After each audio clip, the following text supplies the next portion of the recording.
subject to forfeiting your right to be present, where you will give the closing argument from the other courtroom.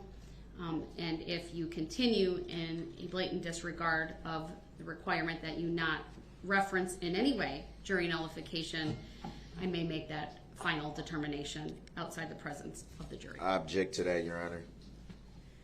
All right, with that, let's bring the jury out. For the record, may I respectfully request a legal reconsideration of your ruling? So is that a tacit agreement that you don't have to answer my objection, Your Honor? I decline to reconsider. I reject that ruling and take exception to that ruling, Your Honor. Noted for the record. For the record, may I request a legal or factual basis for your ruling, Your Honor? Denied. For the record, may I respectfully request a written judicial finding of facts and conclusion of law on this issue, Your Honor? Denied. For the record, may I respectfully move for interlocutory declaratory appeal on this matter? I'm not the court to address that. For the record, may I move to stay these proceedings until this instant matter is adjudicated by a court of competent jurisdiction, which this court has no subject matter jurisdiction. Denied. Under The based on what law or all fact? rise for the jury, please. Based on what law or fact?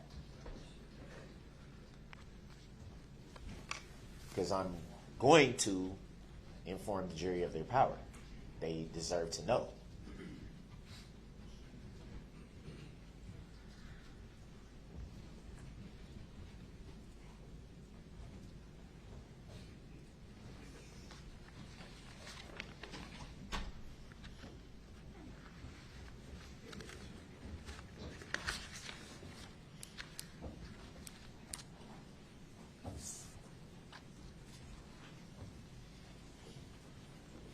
Thank you, everyone. Please be seated.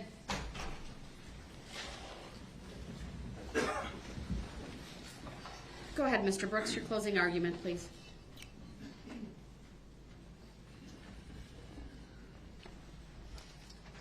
Good afternoon. It's been a long day.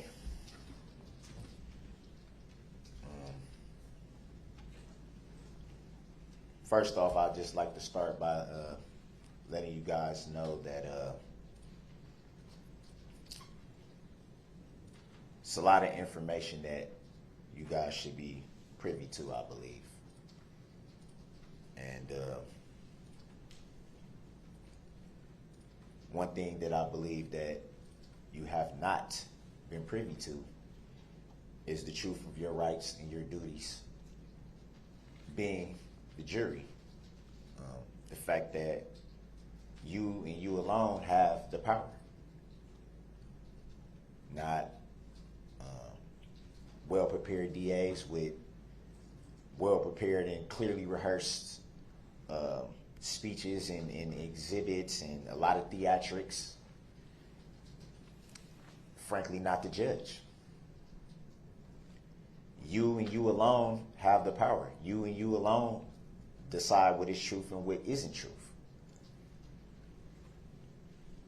You should be informed that you have the power to nullify any law that you don't agree with. Objection. Move to strike the statement. Sustained. Objection. I will strike from the record the last statement made by the defendant. The jury will disregard it. Which is clearly what I've been saying. I believe that not only is it fair, but it's essential that you be privy to all knowledge, not knowledge that certain people feel that you should hear and shouldn't hear, disguised under the color of law.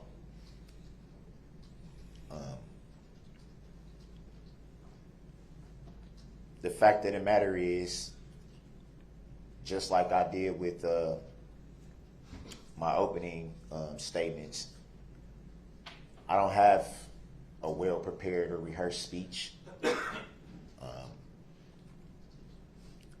I didn't look in the mirror and say certain points to myself over and over again to make sure I have them right or anything like that. I've chosen to speak from the heart. in my opening statements, and now I'm going to speak from the heart.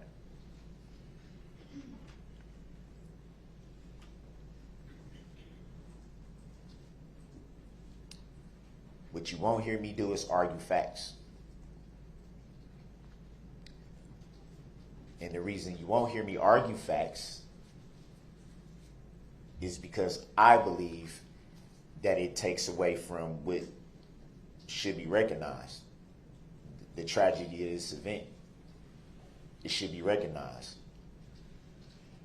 Trying to argue facts of this, facts of that, I'm not going to waste your time doing that.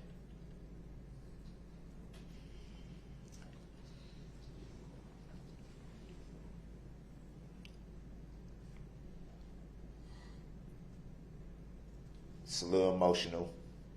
I apologize for the long pause.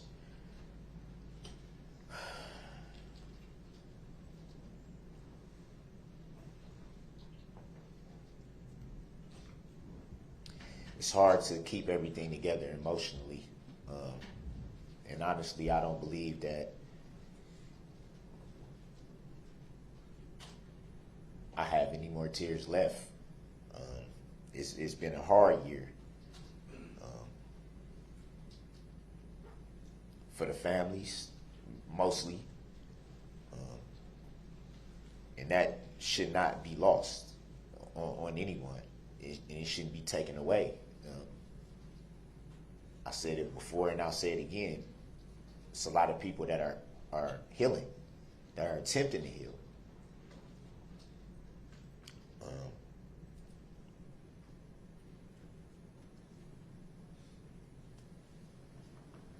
That opens the door to talk about forgiveness for a little bit. With every healing process, there comes a forgiving process. It's not an easy thing for anyone.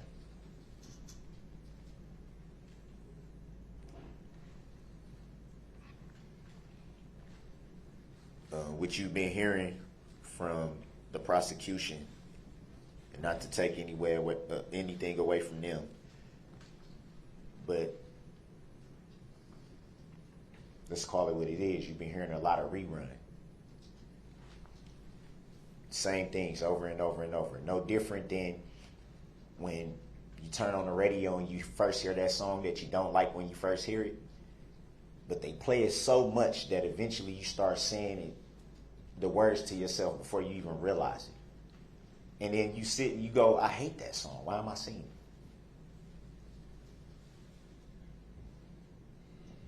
That's what's been happening. Rerun. Over and over and over and over and over and over and over. Attempting to make things stick in your head that simply aren't true.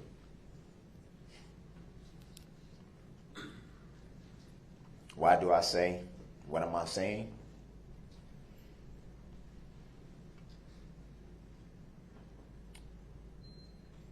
I say, look at the testimony.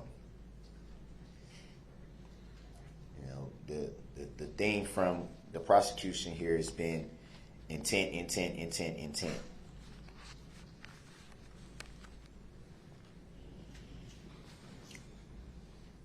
We all know what's been said. We all know the picture that's been painted.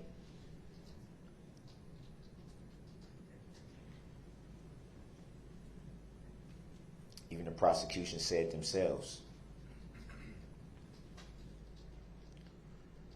How can you look in somebody's head and say, this is what they intended to do?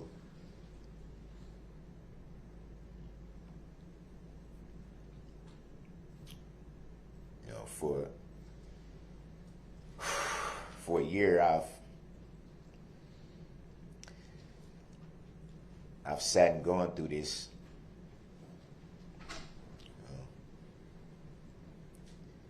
Feeling so powerless. You know, letting other people run with the narratives.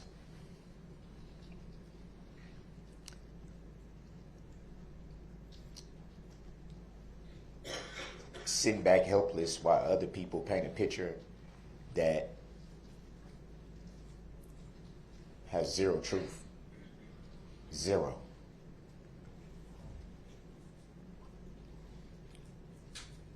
I understand about healing myself, tragedy, pain, all that. A lot of it, there's no need to get into.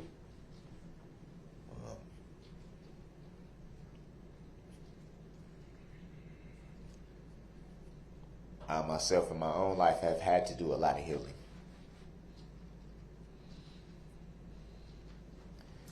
As a man with children myself,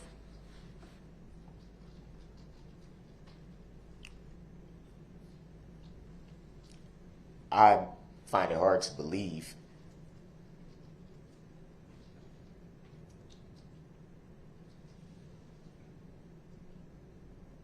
that anyone who's really had conversations with me, spent time around me, would think for 1 second that this is an intentional act.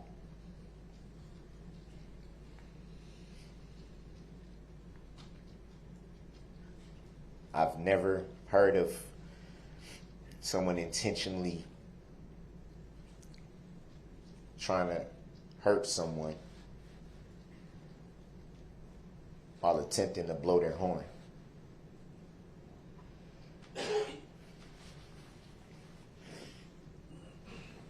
While attempting to alert people of their presence. Which brings me to more information that I believe that you should have been privy to.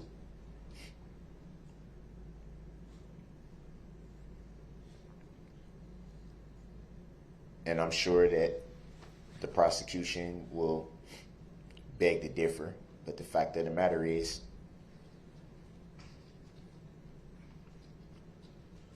the vehicle in question, make and model of 2010, Ford Escape. The vehicle in question, actually 2008, 2009, and 2010 of that model was in fact recalled. Objection, misstatement of the facts, facts not in evidence. Was in fact- Improper argument, Your Honor. Sustained. Was in fact recalled.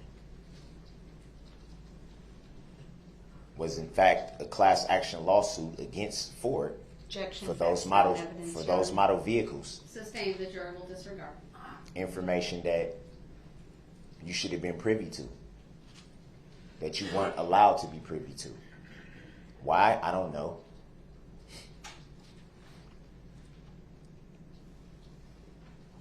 That information, malfunctioning throttle bodies, Mr. Brooks, move on. it's information that you should have been privy to. Vehicles that malfunction and accelerate not being able to be stopped. Objection, that is It's completely information, inaccurate, it's Your Honor. information. There's an objection. Hold on. Strike. Go ahead. Move to strike statements by Mr. Sorry for the Brooks. interruption. They are facts not in evidence, Your Honor, and it's a complete misstatement. Sustained. Strike How's it a the- misstatement when I have the information? Mr. Brooks, move on. This is information that I feel like you needed to know. You should have known. Information that was taken away from you. Why? To prove a case? Information that you definitely should have been privy to.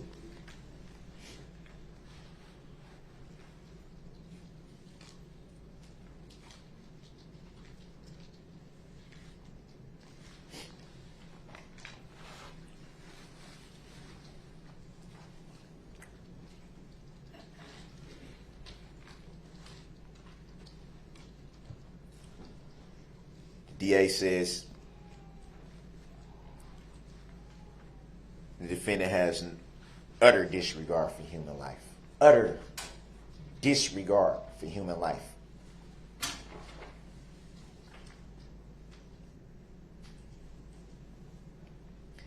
Not realizing that they're talking about someone that has children.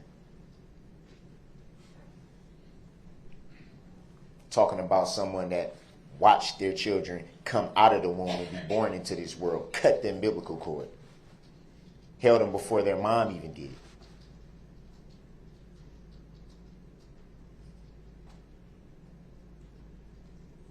Moments that I'll never forget. And yet they say disregard, utter disregard for human life.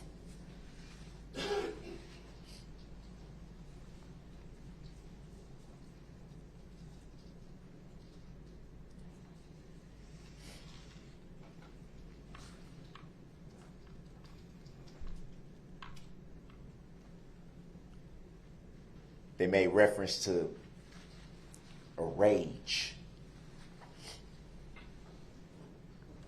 as if they were, or if this particular DA was right there, standing right there, as if this DA is a psychiatrist. I said to myself, what rage? What do you mean rage?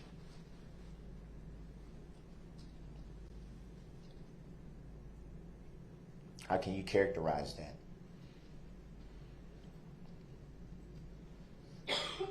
How can you have the audacity to diagnose what someone's brain is? Where it's at, what it's thinking, why it thinks the way it does.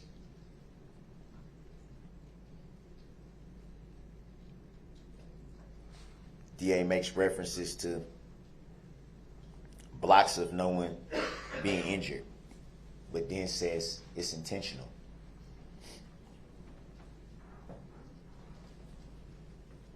You add that up with the supposed rage, the supposed intent to harm and kill,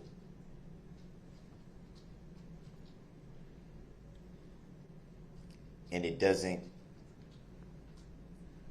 kick in until well within blocks.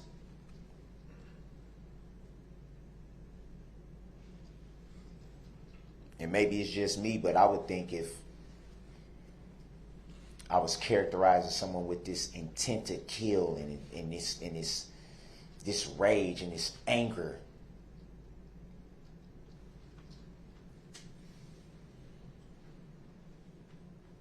then why weren't people immediately harmed?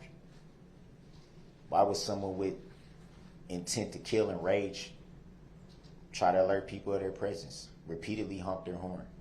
You heard a detective, if you recall, testify that the vehicle that he observed was not only honking his horn, but was not speeding. So where does this rage kick in? Where does this insatiable intent to kill kick in?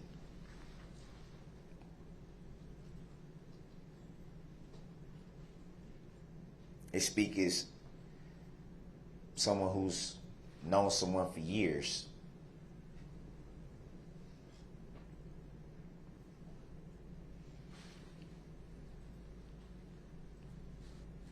Which brings me back to the vehicle. What if the vehicle couldn't stop because of the malfunction? Objection, fact, not in evidence. What if the driver of the vehicle was unable to stop the vehicle?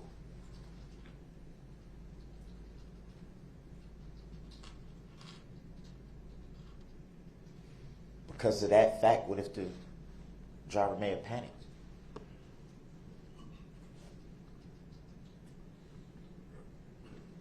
Does that make the driver a crazed, or not crazed, a rage? Does that make the driver in a rage and intent on killing people?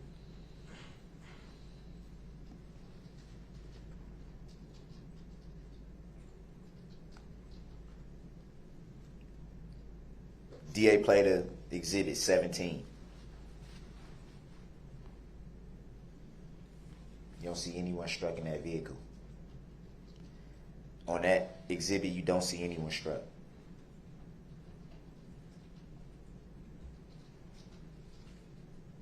Was someone who had this intent to kill,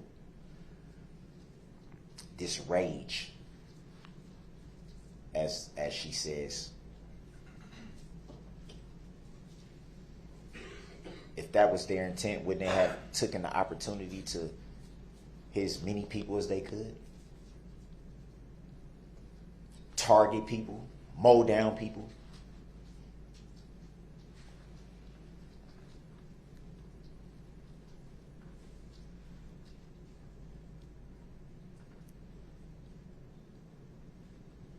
Reference was made to this vehicle, the damage.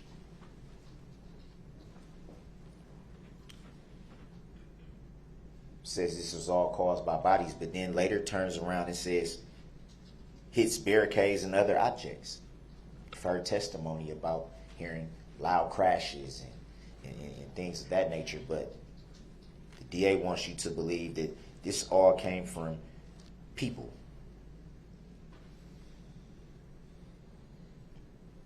Evidence doesn't support that.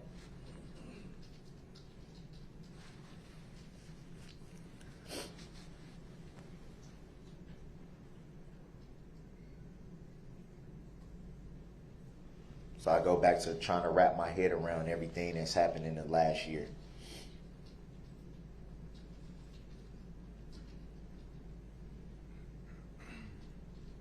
Praying for those families, praying for the people that tragically lost their life, because that should not be lost either. The fact that there was lives lost, and all the emphasis has been put on the alleged defendant, and the people have been disregarded.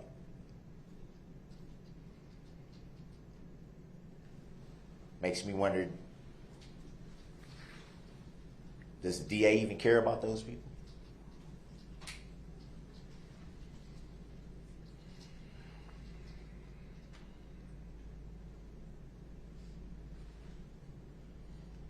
There's been prayers going up every day.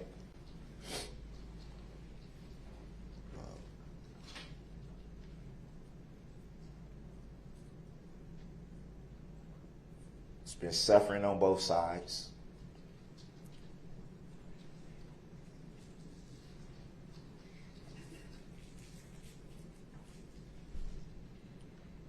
It's been threats, hate mail.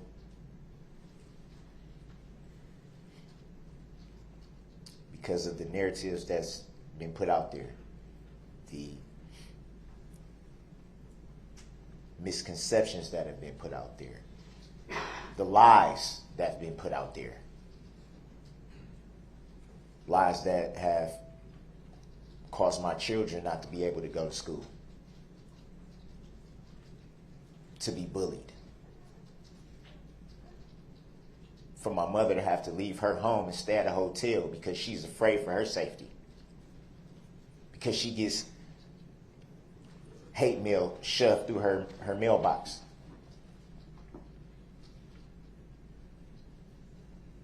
My nieces and nephews to fear for their safety.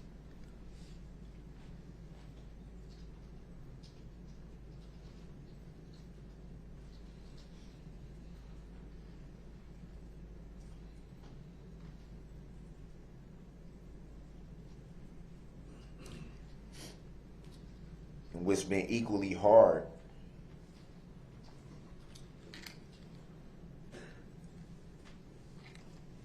is not only having to answer the questions from my daughter, who was 7 at the time, my baby girl, who was 7 at the time, is now 8.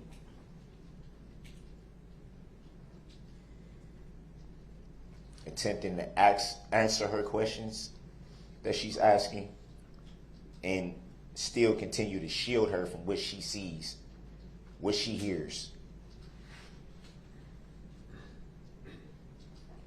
Having a newborn son that I haven't even been able to meet. I haven't been able to hold, touch, kiss.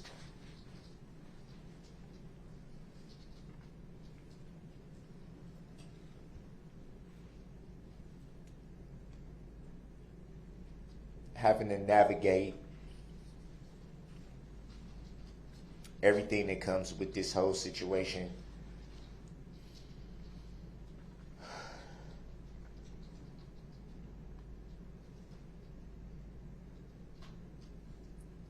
while still attempting to wrap my head around it.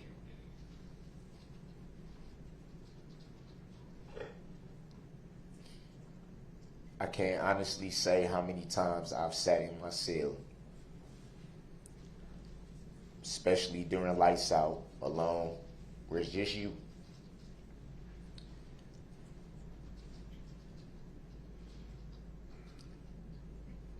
And just been praying and asking myself, how could this happen?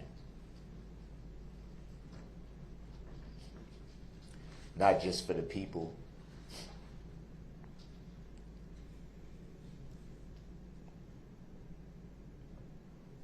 but for everybody involved, the community too. How could this happen? How?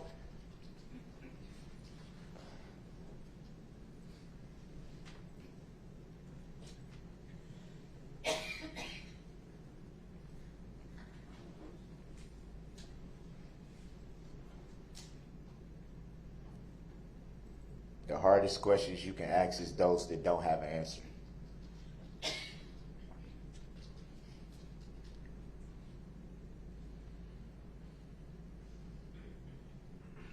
No matter how much thinking you do, no matter how much you try to look at it from different perspectives and listen to other outside perspectives and listen to people that you trust and that you love, still coming up with nothing.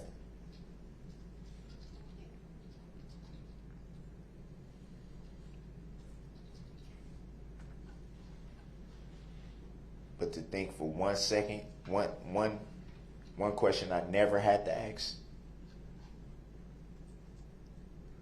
was if this was intentional. That's something that I never asked once.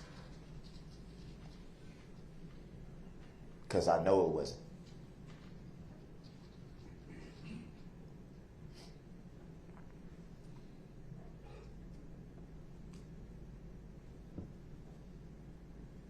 As a matter of fact, it never even crossed my mind to even attempt to ask myself that, because I know it wasn't.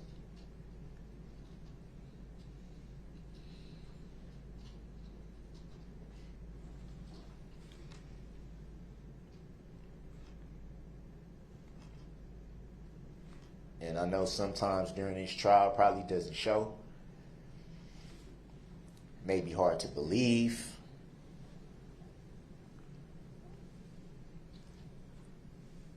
But trust me when I say no one outside of the families that had to go through this, no one's heart is more in pieces than mine.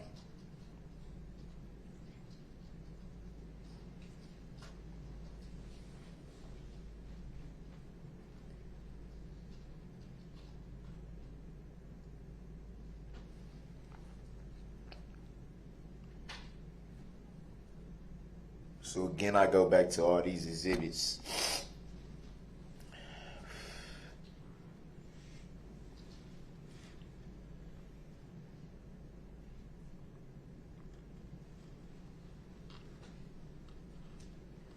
Go back to everything that's been shown, everything that's been testified to.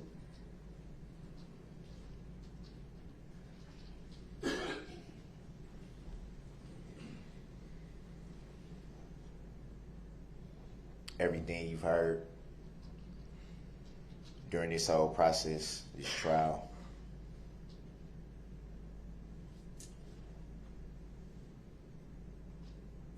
And again, I say the same thing that I said earlier. Same thing I said in opening statements.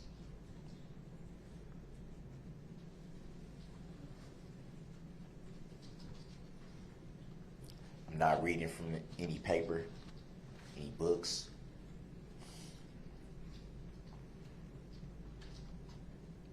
Everything you've heard in opening statements, everything you're hearing now is from right here. Everything.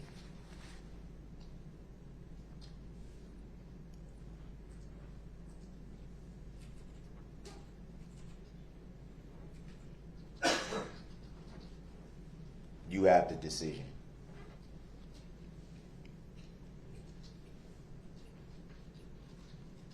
You and you alone, all of you, you have the decision.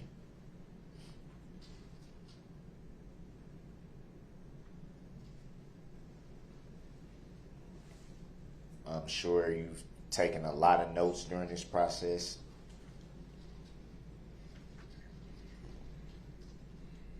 Some days are longer than others. A lot of movement in and out of the courtroom for various reasons.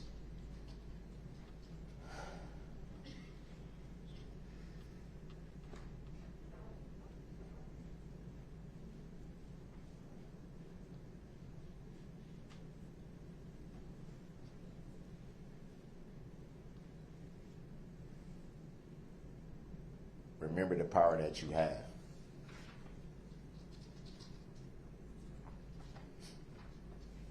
Don't for 1 second let it be taken away from you.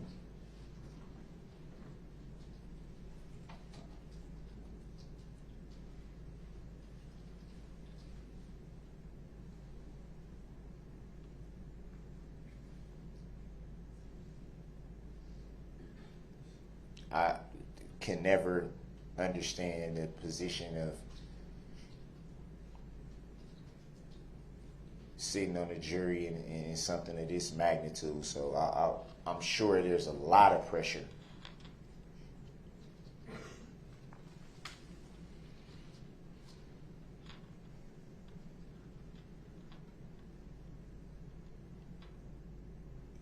I pray that the right decision is made.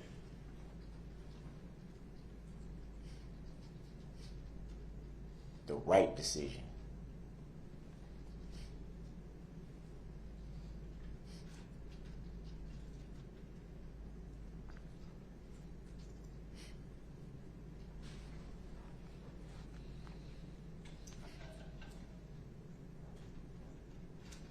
It's almost like that message,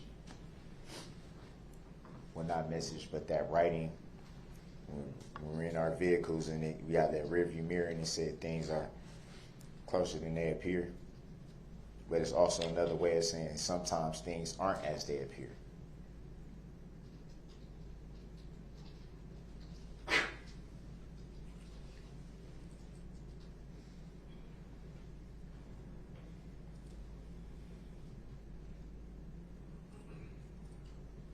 I can't speak for anyone else, but me, myself, I believe in Jesus Christ.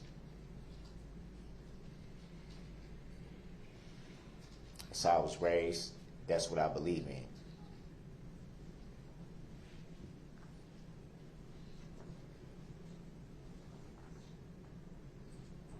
None of us are perfect.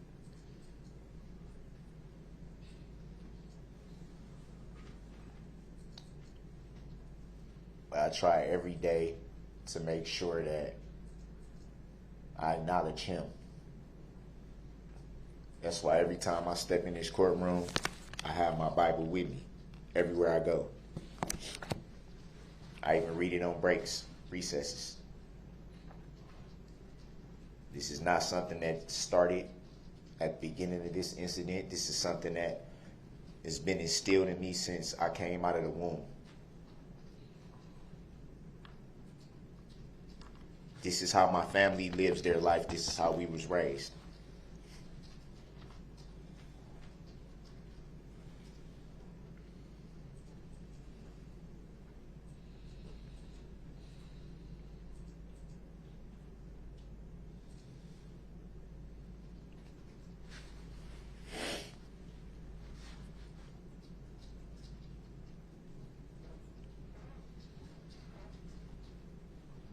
For whatever mistakes that I myself have made in my life, I've made peace with God. Made peace.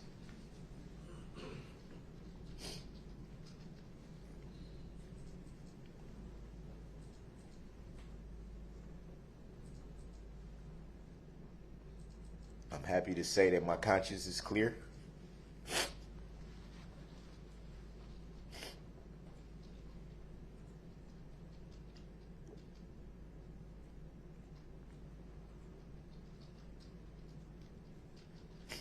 because I believe I trust him with my life.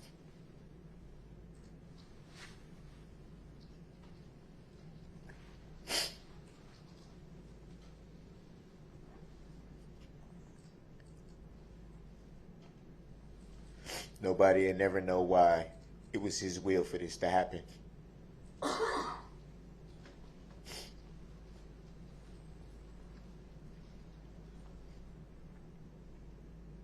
A lot of lives were changed that day, mine included.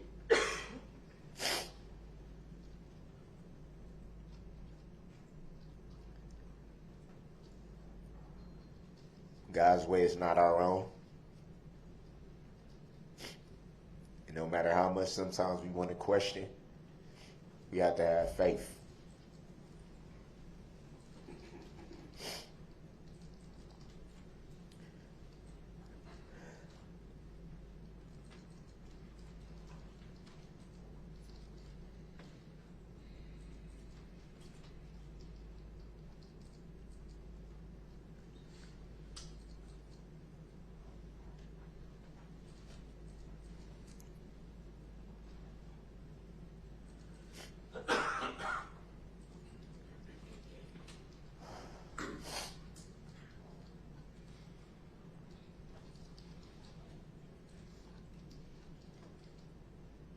Look inside yourself.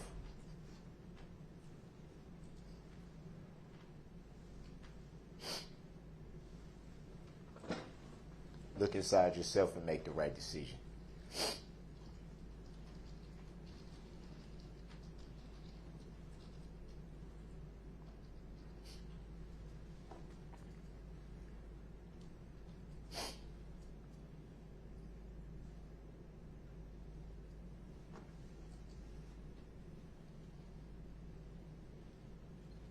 Look inside your heart.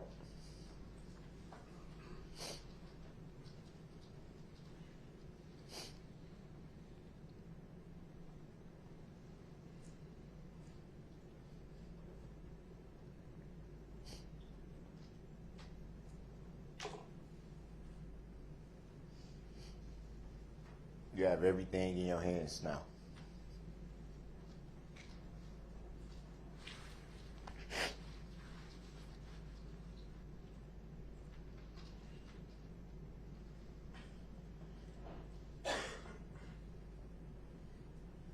Everything.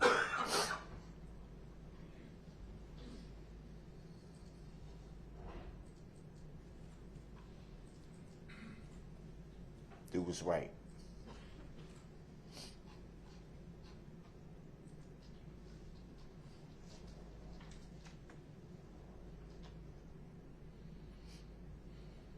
Do what's right.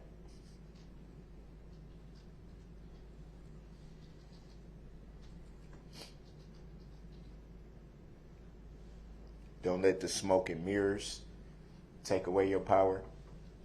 Don't let the theatrics take away your power.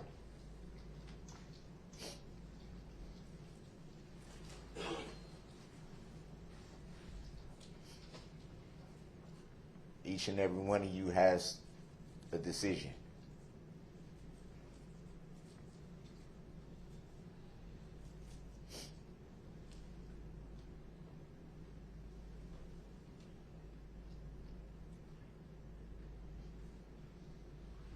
What's right?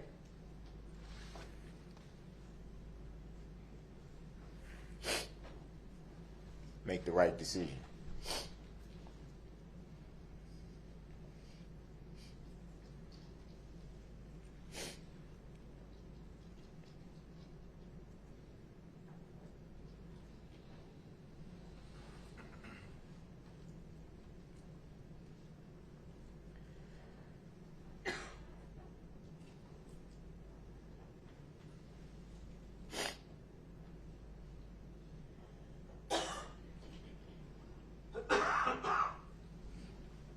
It's hard to think about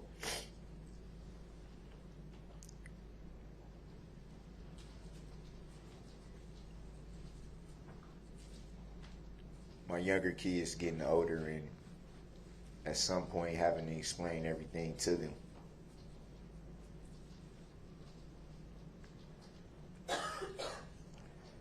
Kids don't stay kids forever.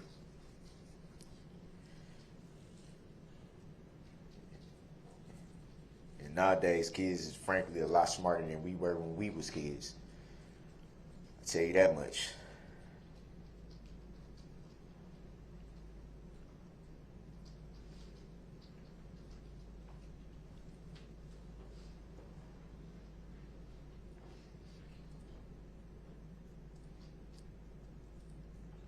I got a letter the other day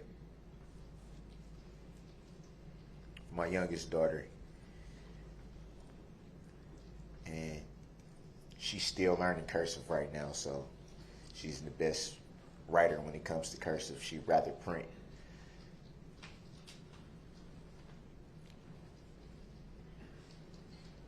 She said, "Dad," and this is from the letter, she said, "Dad, why are people saying all these mean things about you?"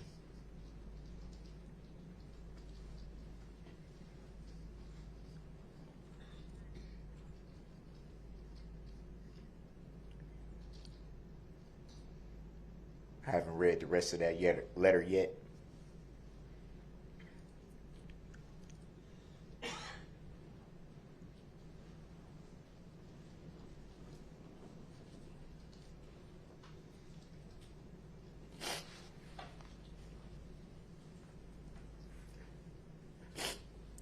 The rest of that sentence said,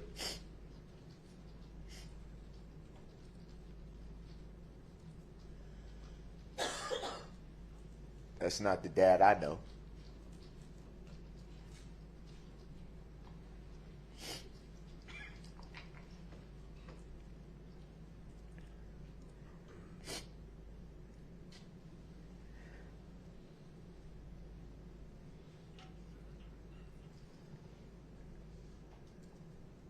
Throughout this year, I've been called a lot of things.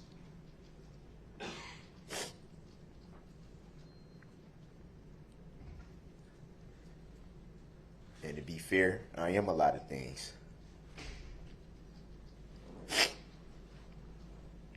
A murderer is not one of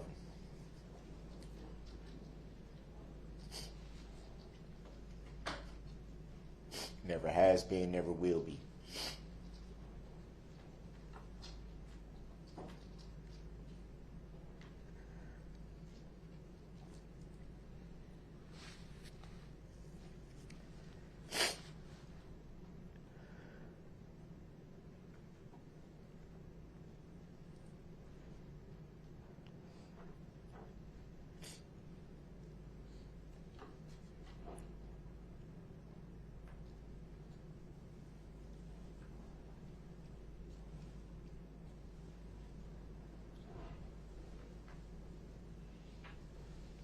So before I close my statements,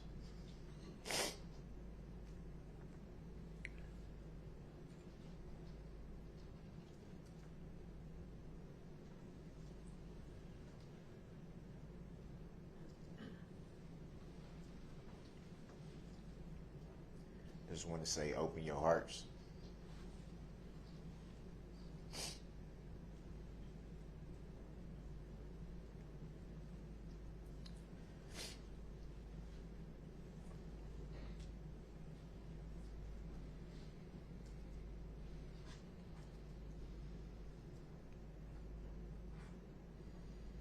Go inside yourself when making this decision.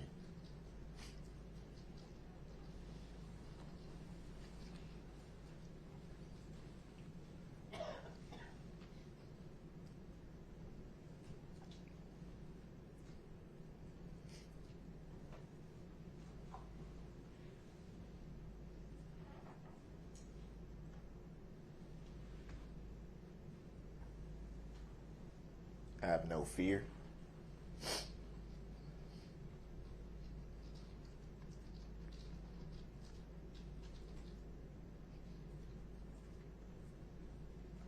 Pray and do what you know is right.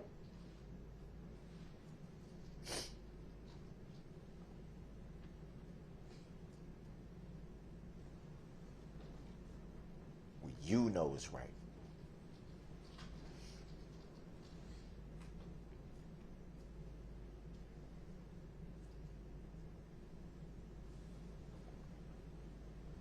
Think about everything you've heard. Think about everything you haven't been privileged to hear.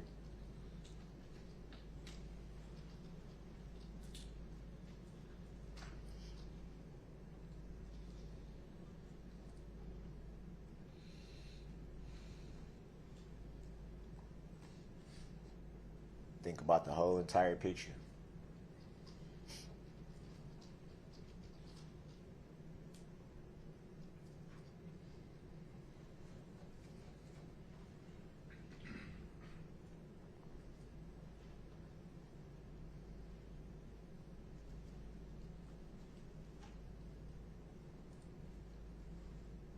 And above everything,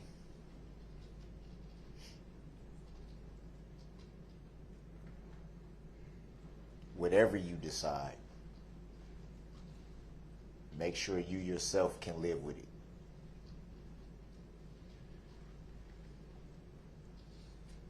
Make sure you can live with it.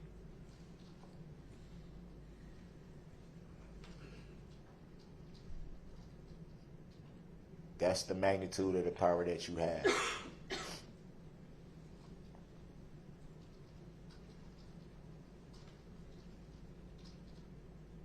Just like this tissue is in my hand, this is everything. You have everything.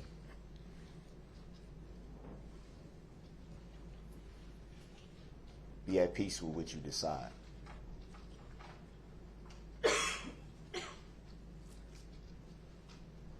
Have no regrets.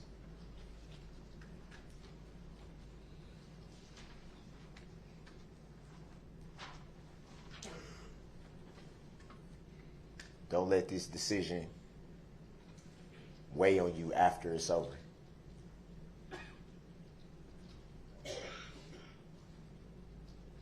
Hopefully we got a lot of living ahead of us.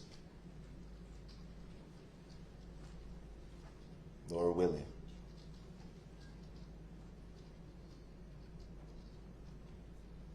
Don't look back and kick yourself in the behind.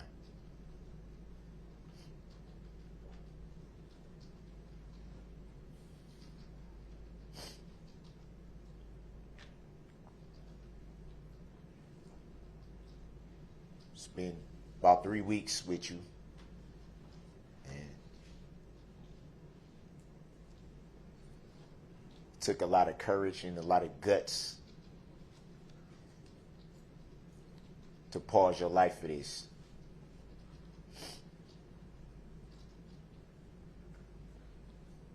To put important things on hold. To basically stop your life. You should be commended for being able to sit up here with this amount of pressure.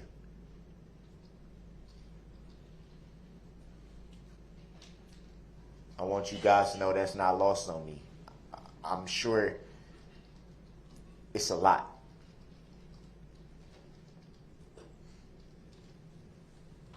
And you all should be commended because it took courage to do this. I don't know, but I would bet a lot of people wouldn't want to be sitting in your position right now.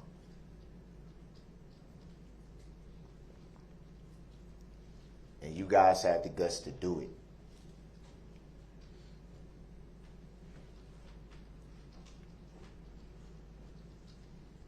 Thank you for that. Thank you for taking pretty much a month and setting it to the side for this.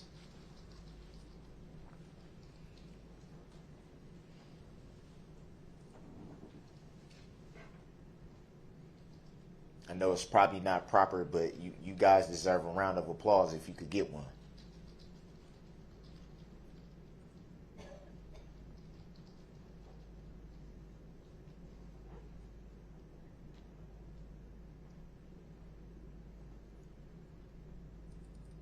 Thank you guys sincerely.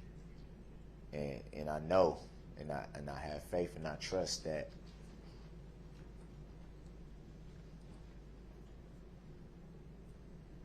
guys know what's right. Ladies and gentlemen, I don't think it's fair to just say guys, but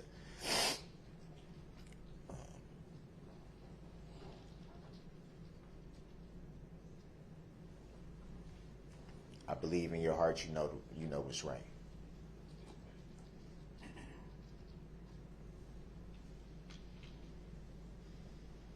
Thank you.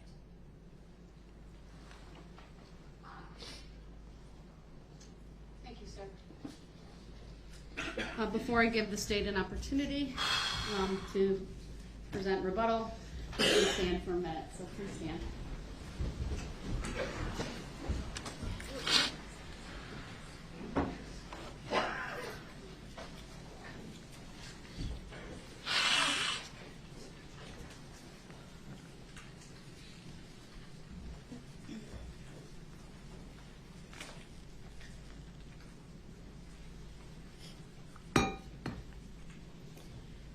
All right, have a seat, please.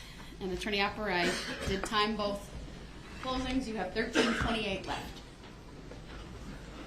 Thank you, Judge. I don't think that'll be an issue.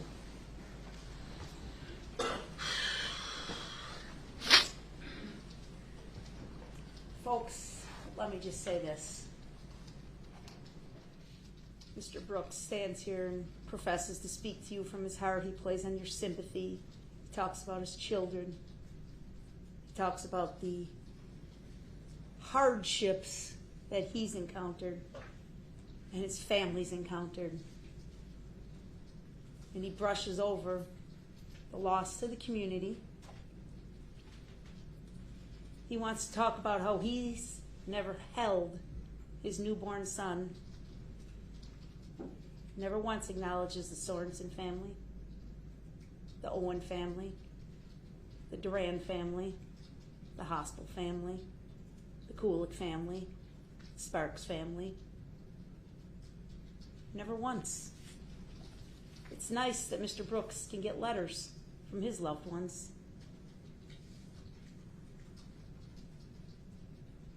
I don't know why he did this.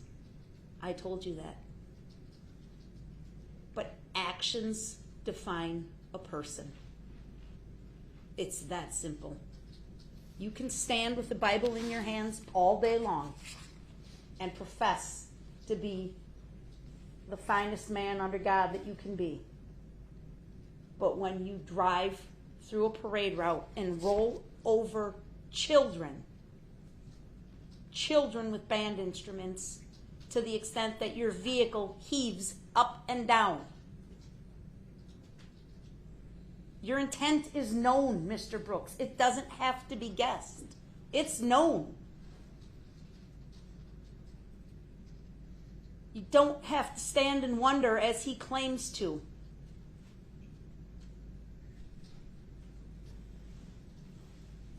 For him to keep going after he drove over those children in the band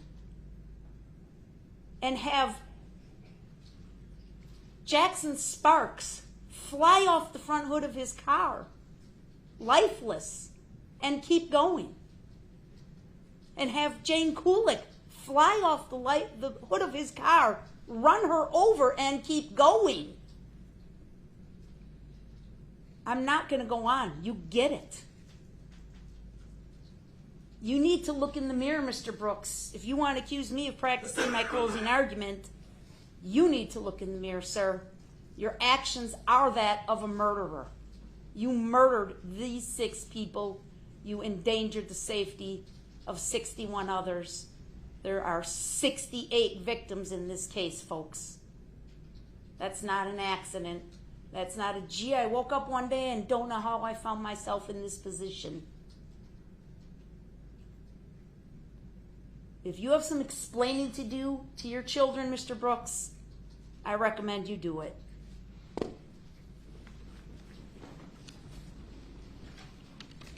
Objection.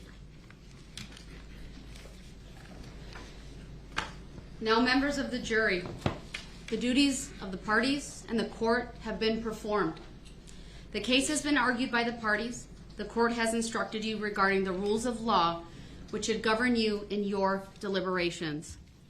The time has now come when the great burden of reaching a just, fair, and conscientious decision of this case is to be thrown wholly upon you, the jurors, selected for this important duty.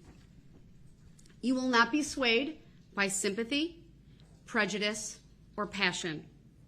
You will be very careful and deliberate in weighing the evidence. I charge you to keep your duty steadfastly in mind, and as upright citizens,